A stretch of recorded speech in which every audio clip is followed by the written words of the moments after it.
ಎಲ್ಲ ಹೆಣ್ಮಕ್ಳು ಕೂಡ ಒಂದೇನೆ. ಎಲ್ಲ ಹೆಣ್ಮಕ್ಳು ಕೂಡ ತಾನು ಸ್ವಾಭಿಮಾನಿಯಾಗಿರಬೇಕು, ತನ್ನ ಕಾಲ ಮೇಲೆ ತಾನು ನಿಂತ್ಕೋಬೇಕು, ತಾನು ಇಂಡಿಪೆಂಡೆಂಟಾಗಿ ಬದುಕಬೇಕು, ಯಾರ ಹತ್ರನೂ ಕೂಡ ₹1 ಕೂಡ ಕೈನ ಚಾಚಬಾರ್ದು ಅಂತ ಹೇಳಿ ಎಲ್ಲ ಹೆಣ್ಮಕ್ಳು ಕೂಡ ಆಸೆನ ಪಡ್ತಾರೆ. ಮನೆಯಲ್ಲಿ ಗಂಡ ಎಷ್ಟೇ ದುಡಿದ್ರೂ ಕೂಡ ಹೆಂಡತಿನೂ ಕೂಡ ದುಡಿತಾಳೆ. ಅಥವಾ ಹೌಸ್ ವೈಫ್ ಆಗಿದ್ದರೆ ಮನೆಯಲ್ಲಿ ಗಂಡ ಎಷ್ಟೇ ದುಡಿದಿದ್ರೂ ಕೂಡ ಆಕೆ ಮನೇನ ನಿಭಾಯಿಸ್ತಾಳೆ. ಮನೆ ಬಾಡಿಗೆ ಆಗಿರ್ಬೋದು, ಅಥವಾ ಮಕ್ಕಳದು ಫೀಸ್ ಆಗಿರ್ಬೋದು, ಮನೆಗೆ ರೇಷನ್ ಆಗಿರ್ಬೋದು, ಅದನ್ನೆಲ್ಲ ಮಾಡ್ತಾಳೆ. ಅದರಲ್ಲೆಲ್ಲೋ ಲಾಸ್ಟಲ್ಲಿ ಮಿಕ್ಕೋದ್ರಲ್ಲಿ ತನಗೇನೋ ಬೇಕಾಗಿರೋ ಒಂದು ವಸ್ತುನ ಅಥವಾ ಡ್ರೆಸ್ನ ತಗೋತಾಳೆ. ಸೊ ಎಲ್ಲ ಹೆಣ್ಮಕ್ಳು ಏನಪ್ಪ ಅಂತ ಹೇಳಿದರೆ, ಇನ್ನೊಬ್ಬರು ದುಡ್ದಿರೋದ್ರಲ್ಲಿ, ಅಂದರೆ ಮನೇಲಿರೋರು ದುಡ್ದಿರೋದ್ರಲ್ಲಿ ತಾನೆಲ್ಲ ತಗೋಬೇಕು ಅಂತ ಹೇಳಿ ಆಸೆ ಪಡೋದಿಲ್ಲ. ತಾನು ದುಡಿಬೇಕು, ತಾನು ದುಡ್ದಿದ್ರಲ್ಲಿ ಅದರಲ್ಲಿ ಉಳಿದಿದ್ರಲ್ಲಿ ನಾನು ಏನಾದರೂ ತಗೋಬೇಕು ಅಂತೇಳಿ ಎಲ್ಲ ಹೆಣ್ಮಕ್ಳು ಆಸೆ ಪಡೋ ಅಂಥದ್ದು. ಸೊ ಮನೇಲಿ ಹೌಸ್ ವೈಫ್ ಅಂತ ಹೇಳ್ತೀವಿ, ಆ ಹೆಣ್ಮಕ್ಳು ಮನೇಲಿ ಎಷ್ಟೊಂದು ದುಡಿತಾರೆ, ಎಲ್ಲ ಕೆಲಸ ಮಾಡ್ತಾರೆ. ಅಡುಗೆ, ಪಾತ್ರೆ, ನೆಲ ಎಲ್ಲನೂ ಮಾಡ್ತಾರೆ. ಮನೆಯಲ್ಲಿ ಯಾರಿಗಾರು ಹುಷಾರಿಲ್ಲ ಅಂದರೆ ನೋಡ್ಕೊಳ್ಳೋದು, ಅತ್ತೆ ಮಾವ ನೋಡ್ಕೊಳ್ಳೋದು ಎಲ್ಲ ಮಾಡ್ತಾರೆ. ಹೇಳಬೇಕು ಅಂದರೆ ಬೆಳಗ್ಗೆಯಿಂದ ಸಂಜೆವರೆಗೂ ಒಂದು ಕತ್ತೆ ಥರ ಅವರು ಕೆಲಸನ ಮಾಡ್ತಾ ಇರ್ತಾರೆ. ಆದರೂ ಕೂಡ ಅವ್ರಿಗೆ ಅಲ್ಲಿ ಯಾವುದೇ ರೀತಿಯಾದಂತಹ ಸ್ಯಾಲ್ರಿ ಸಿಗೋದಿಲ್ಲ. ಏನಾದರೂ ತಗೋಬೇಕು ಅಂತ ಹೇಳಿದರೆ ಅವಳಿಗೆ ಆಗೋದಿಲ್ಲ, ಯೋಚನೆ ಮಾಡ್ತಾ ಇರ್ತಾಳೆ, ತನ್ನ ಆಸೆ ಕನಸುಗಳನ್ನು ಮುಚ್ಚಿಟ್ಕೊತಾ ಇರ್ತಾಳೆ. ಸೊ ಹಾಗಾಗಿ ನಾನು ಪ್ರತಿಯೊಂದು ಹೆಣ್ಮಕ್ಳಿಗೂ ಹೇಳೋದಿಷ್ಟೇ, ನಿಮ್ಮ ಕೈಲೂ ಸಾಧ್ಯತೆ ಇದೆ. ಒಂದು ಹೆಣ್ಣು ಒಂದು ಮಗುವಿಗೆ ಜನನ ಕೊಡ್ತಾಳೆ ಅಂದರೆ, ಒಂದು ಮಗುಗೆ ಕಣ್ಣು, ಮೂಗು, ಬಾಯಿ, ಬುದ್ಧಿಶಕ್ತಿ, ದಷ್ಟಪುಷ್ಟವಾದ ಒಂದು ದೇಹ ಎಲ್ಲನೂ ಕೊಡೋ ಅಂತಹ ಒಂದು ಶಕ್ತಿ ದೇವರು ಹೆಣ್ಣಿಗೆ ಕೊಟ್ಟಿದ್ದಾನೆ. ಅಂಥ ತ್ಯಾಗ, ಅಂಥ ಶಕ್ತಿ ಹೆಣ್ಣಲ್ಲಿರುವಾಗ ಕೆಲಸ ಮಾಡೋದಕ್ಕೆ ಯಾಕೆ ಆಗಲ್ಲ? ಆಗುತ್ತೆ. ದೇವರು ಎಲ್ರಿಗೂ ಒಂದೇ ತರಹ ಬುದ್ಧಿಶಕ್ತಿನ ಕೊಟ್ಟಿರ್ತಾನೆ. ಹೆಣ್ಮಕ್ಳು ಇಂಡಿಪೆಂಡೆಂಟ್ ಆಗಬೇಕು, ತಮ್ಮ ಕಾಲ ಮೇಲೆ ತಾವು ನಿಂತ್ಕೋಬೇಕು. ಇರೋದು ಒಂದೇ ಜೀವನ. ಆ ಜೀವನದಲ್ಲಿ ನಾವು ಏನು ಇಷ್ಟಪಡ್ತೀವೋ ಅದನ್ನು ತಗೊಳ್ಳೋ ಥರ ಇರಬೇಕು, ಮಾಡೋ ಥರ ಇರಬೇಕು. ಸೊ ಹಾಗಾಗಿ ಎಲ್ಲ ಹೆಣ್ಮಕ್ಳು ಇಂಡಿಪೆಂಡೆಂಟಾಗಿ ದುಡಿಬೇಕು. ಹಾಗಂತ ನಾನು ಮನೆ ಕೆಲಸ ಎಲ್ಲ ಬಿಟ್ಟು ಕೆಲಸಕ್ಕೆ ಹೋಗಿ ಅಂತ ಹೇಳ್ತಾ ಇಲ್ಲ. ಸೊ ನೀವು ಇಂಡಿಪೆಂಡೆಂಟ್ ಆದಷ್ಟು ನಿಮ್ಮ ಕಾನ್ಫಿಡೆನ್ಸ್ ಜಾಸ್ತಿ ಆಗುತ್ತೆ. ಎಷ್ಟೋ ಜನ ಟ್ಯಾಲೆಂಟ್ ಇರೋ ಹೆಣ್ಮಕ್ಳು ಇವತ್ತು ಎಂತೆಂಥ ಟ್ಯಾಲೆಂಟ್ ಇರುತ್ತೆ. ಒಳ್ಳೆ ಶಿಕ್ಷಕರು ಇರ್ತಾರೆ, ಡ್ಯಾನ್ಸರ್ ಇರ್ತಾರೆ, ಅವರೆಲ್ಲ ಮನೇಲಿ ಹೈಡ್ ಆಗ್ತಾ ಇರ್ತಾರೆ. ಅಂಥ ಪ್ರತಿಭೆಗಳು ಹೊರಗೆ ಬರಬೇಕು. ಅವರಿಂದ ಎಷ್ಟೋ ಜನಕ್ಕೆ ಉಪಯೋಗ ಆಗುತ್ತೆ. ಈಗ ಒಂದು ಒಳ್ಳೆ ಶಿಕ್ಷಕಿ ಮನೇಲಿ ಕೂತ್ಲು ಅಂದರೆ ಅವಳ ಹತ್ರ ಎಷ್ಟು ನಾಲೆಜ್ ಇರುತ್ತೆ. ಒಂದು ಒಳ್ಳೆ ಪ್ರಜೆನ ರೂಪಿಸೋವಂತಹ ನಾಲೆಜ್ ಆಕೆಗಿರುತ್ತೆ. ಆಕೆ ಮನೇಲಿ ಕೂತ್ಲು ಅಂದರೆ ನಮ್ಮ ದೇಶಕ್ಕೆ ನಷ್ಟ, ನಮಗೆ ನಷ್ಟ.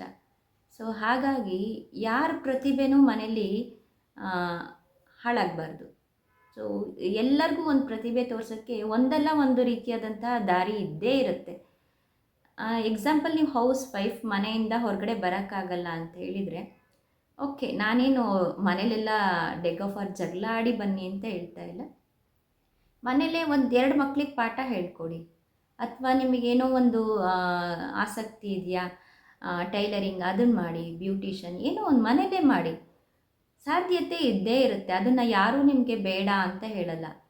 ಇಲ್ಲ, ಮನೆಯಲ್ಲಿ ಒಂದು ಫ್ಯಾಮಿಲಿ ಇರುತ್ತೆ, ಅದನ್ನು ಬಿಟ್ಟು ಹೊರಗಡೆ ಹೋಗೋಕ್ಕಾಗಲ್ಲ, ಅಷ್ಟು ಕೆಲಸ ಇರುತ್ತೆ, ಅಂಥ ಟೈಮಲ್ಲಿ ನಾನು ನಿಮಗೆ ಹೊರಗಡೆ ಹೋಗಿ ಅಂತ ಹೇಳಲ್ಲ. ಆವಾಗ ನಿಮ್ಗೆ ಎಷ್ಟೋ ದಾರಿಗಳಿದೆ ಮನೆಯಲ್ಲೇ ಮಾಡೋ ಅಂಥದ್ದು. ಇವಾಗೇನು ಮೊಬೈಲಲ್ಲೇ ನಿಮಗೆ ಸಿಕ್ಬಿಡುತ್ತೆ, ಎಷ್ಟೊಂದು ಥರದ ಅನುಕೂಲಗಳಿದೆ. ಯೂಸ್ ಮಾಡ್ಕೊಳ್ಳಿ. ಯೂಸ್ ಮಾಡಿಕೊಂಡು ನಿಮ್ಮಲ್ಲಿರೋಂತಹ ಟ್ಯಾಲೆಂಟ್ನ ಹೊರಗಾಕಿ. ಇವಾಗ ಎಷ್ಟೊಂದು ಶಿಕ್ಷಣ ಸಂಸ್ಥೆಗಳಲ್ಲಿ ನಾವು ನೋಡ್ಬೋದು, ಶಿಕ್ಷಕಿಯರೇ ಜಾಸ್ತಿ ಇರೋ ಅಂಥದ್ದು. ಒಂದು ಇಂದಿನ ಮಕ್ಕಳೇ ಮುಂದಿನ ಪ್ರಜೆಗಳು ಅಂತ ಹೇಳ್ತೀವಿ. ಅಂಥ ಮಗುನ ನಿರ್ಮಾಣ ಮಾಡೋದಕ್ಕೆ, ಆ ಮಗುನ ವ್ಯಕ್ತಿತ್ವ ಬೆಳೆಸೋದಕ್ಕೆ ಅಲ್ಲಿ ಟೀಚರಾಗಿ ವರ್ಕ್ ಮಾಡೋ ಅಂಥವ್ರು ಹೆಚ್ಚಿನ ಸಂಖ್ಯೆಯಲ್ಲಿ ಹೆಣ್ಮಕ್ಳೇ ಜಾಸ್ತಿ. ಯಾಕೆಂದರೆ ಅಂಥ ಒಂದು ಶಕ್ತಿ ಹೆಣ್ಣಿಗಿದೆ. ಸೊ ಹಾಗಾಗಿ ಆ ಥರ ಶಕ್ತಿ ಇರೋದ್ರಿಂದ ನಾವು ಮನೇಲೇ ವೇಸ್ಟ್ ಆಗಬಾರ್ದು. ನಮ್ಮ ಆಸೆ ಕನಸುಗಳನ್ನು ನಾವು ಮುಚ್ಚಿಟ್ಕೋಬಾರ್ದು. ನಮ್ಗೆ ದೇವ್ರು ಕೊಟ್ಟಿರೋದು ಒಂದು ಜೀವನ. ಆ ಜೀವನದಲ್ಲಿ ನಮಗೇನು ಅನಿಸುತ್ತೋ, ನಮಗೇನೋ ಒಂದು ತಿನ್ನಬೇಕು ಅನಿಸುತ್ತೆ, ಇಲ್ಲ ಯಾವುದೋ ಒಂದು ಡ್ರೆಸ್ಸನ್ನು ಹಾಕ್ಕೋಬೇಕು ಅನಿಸುತ್ತೆ, ಎಲ್ಲೋ ಒಂದು ಕಡೆ ಹೋಗಿ ಬರಬೇಕು ಅನಿಸುತ್ತೆ. ಸೊ ಅದೆಲ್ಲ ನ್ಯಾಚುರಲಾಗಿ ಬಂದಿರತಕ್ಕಂಥದ್ದು. ಎಲ್ಲರಿಗೂ ಒಂದೇ ಥರ ಇರುತ್ತೆ. ಸೊ ಅದ್ಯಾವುದೂ ನಾವು ಮಾಡ್ದಿರ ಮನೇಲಿ ಮನೆ ಬರೀ ಪಾತ್ರೆ ತೊಳೆಯೋದು, ಬಟ್ಟೆ ಒಗೆಯೋದು ಇಷ್ಟೇ ಮಾಡ್ಕೊತಾ ಇದ್ದರೆ ನಾವು ಹುಟ್ಟಿ ಏನು ಸಾರ್ಥಕತೆ ಆಗುತ್ತೆ? ದೇಶಕ್ಕೆ ಏನು ಒಂದು ಒಳ್ಳೆ ಕೊಡುಗೆ ಕೊಟ್ಟಂಗಾಗುತ್ತೆ? ಇಲ್ಲ. ಸೊ ಹಾಗಾಗಬಾರ್ದು. ಪ್ರತಿಯೊಂದು ಹೆಣ್ಮಕ್ಳು ಕೂಡ ದುಡಿಬೇಕು, ಇಂಡಿಪೆಂಡೆಂಟ್ ಆಗಬೇಕು, ಯಾರು ಕೂಡ ಕೊರಗಬಾರ್ದು. ಎಕ್ಸಾಂಪಲ್ಗೆ ಹೇಳ್ತೀನಿ ನಾನು. ಈಗ ನನ್ನ ಫ್ರೆಂಡ್ಸ್ ರೌಂಡಲ್ಲೇ ನಾನು ಹೇಳ್ತೀನಿ, ಎಷ್ಟೋ ಹೆಣ್ಮಕ್ಳು ಇದೇ ಥರ ಅವರ ಗಂಡಂದರು ತುಂಬ ಚೆನ್ನಾಗಿ ನೋಡ್ಕೊತಾ ಇದ್ರು, ಮನೆಯಿಂದ ಹೊರಗಡೆ ಕಾಲಿಡಿಸ್ತಾನೇ ಇರಲಿಲ್ಲ. ಸೊ ಅನ್ಎಕ್ಸ್ಪೆಕ್ಟೆಡಾಗಿ ಕೋವಿಡ್ ಟೈಮ್ ಆ ಥರ ಏನೋ ಒಂದು ಬಂದು ಡೆತ್ ಆಗಿಬಿಡ್ತಾರೆ. ಸೊ ಎಕ್ಸಾಂಪಲ್ ಅಷ್ಟೇ ಇದು. ಅಂಥ ಟೈಮಲ್ಲಿ ಆ ಹೆಣ್ಣಿಗೆ ಒಂದು ಏನೂ ತೋಚೋದಿಲ್ಲ, ಹೊರಗಡೆ ಹೇಗೆ ಬರಬೇಕು ಅಂತಲೂ ತೋಚೋದಿಲ್ಲ. ಎಷ್ಟೋ ಜನ ಮಾನಸಿಕವಾಗಿ ಕುಗ್ಗೋಗ್ಬಿಡ್ತಾರೆ. ಕುಗ್ಗೋಗಿ ಟ್ರೀಟ್ಮೆಂಟ್ ತೊಗೊಂಡು ಬದುಕ್ತಾ ಇರ್ತಾರೆ. ಆಮೇಲೆ ಕೆಲಸ ಮಾಡೋದಕ್ಕೆ ಬರ್ತಾರೆ, ಎಲ್ಲೋ ಒಂದು ಕಡೆ ಕೆಲಸಕ್ಕೆ ಸೇರ್ಕೋತಾರೆ. ಸೊ ಎಷ್ಟು ಕಷ್ಟ ಆಗತ್ತೆ. ಒಂದೇ ಸಲ ಬಂದು ನೀವು ಹೊರಗಡೆ ಕಾಲಿಡಬೇಕು ಅಂದರೆ ನಾನು ಇಲ್ಲಿ ಏನು ಹೇಳ್ತಿದ್ದೀನಿ ಅಂದರೆ, ಜೀವನ ಹೇಗೆ ಬರುತ್ತೆ ಅಂತ ನಮಗೆ ಗೊತ್ತಿಲ್ಲ.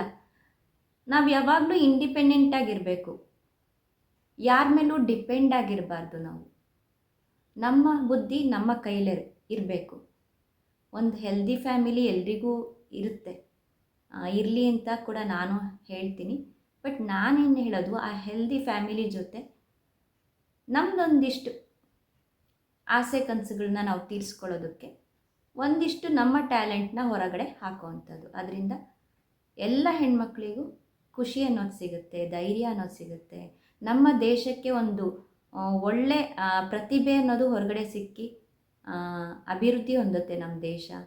ಹಾಗಾಗಿ ಪ್ರತಿಯೊಂದು ಹೆಣ್ಮಕ್ಳು ಕೂಡ ದುಡಿಬೇಕು, ತನ್ನ ಕಾಲ ಮೇಲೆ ತಾನು ನಿಂತ್ಕೋಬೇಕು.